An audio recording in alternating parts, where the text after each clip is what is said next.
प्रधानमंत्री नरेंद्र मोदी ने शुक्रवार को मुंबई की अपनी यात्रा के दौरान दाऊदी बोहरा समुदाय के एक शैक्षणिक संस्थान के नए परिसर का उद्घाटन किया।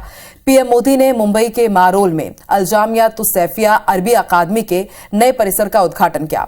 मालूम हो कि दाऊदी बोहरा समुदाय के प्राथमिक शैक्षणिक संस्थान अल-जामिया तुस्सैफिया सैफी अकादमी का नया परिसर मुंबई के एक उपनगर मारोल में है। पीएम मोदी ने इस मौके पर कहा कि कोई समुदाय, समाज, संगठन उसकी पहचान इससे है कि वो समय के अनुसार अपनी प्रासंगिकता को कितना कायम रखता है। समय के साथ परिवर्तन और विकास की इस कसौटी पर दाऊदी बोहरा समुदाय ने हमेशा खुद को खरा साबित किया है। अल-जामिया तुस्सैफिया शिक्षा के महत्वपूर्ण संस्थान के तौर पर और स्थान के तौर पर जीता जागता उदाहरण है।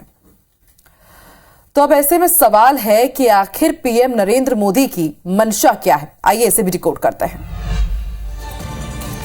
तो मध्य प्रदेश चुनाव में अब सिर्फ 1 साल का ही समय बचा है और ऐसे में चर्चा ये भी हो रही है कि मुंबई के कार्यक्रम के जरिए प्रधानमंत्री नरेंद्र मोदी मुंबई समेत देश के दूसरे हिस्सों के बोहरा समुदाय को बीजेपी से जोड़ने की कोशिश कर रहे हैं। बीजेपी और नरेंद्र मोदी की पहचान हिंदुत्व की राजनीति से जुड़ी हुई है और यह हम अच्छे से जानते भी हैं। इस राजनीति में समय समय पर मुसलमानों की आलोचना भी हमें देखने को मिली, लेकिन पिछले कुछ सालों में बीजेपी की ओर से मुसलमानों के कुछ समुदाय के साथ निकटता बढ़ाने की भी कोशिश की गई। मुसलमानों में आर्थिक तौर से पिछड़े पासमानदा समुदाय तक की पहुंचने की कोशिश की जा रही है। वहीं दूसरी ओर मुसलमानों में आर्थिक तौर पर सबसे प्रभावी समुदाय दाऊदी बोहरा को भी बीजेपी अपनी राजनीति के अनुकूल मानती है।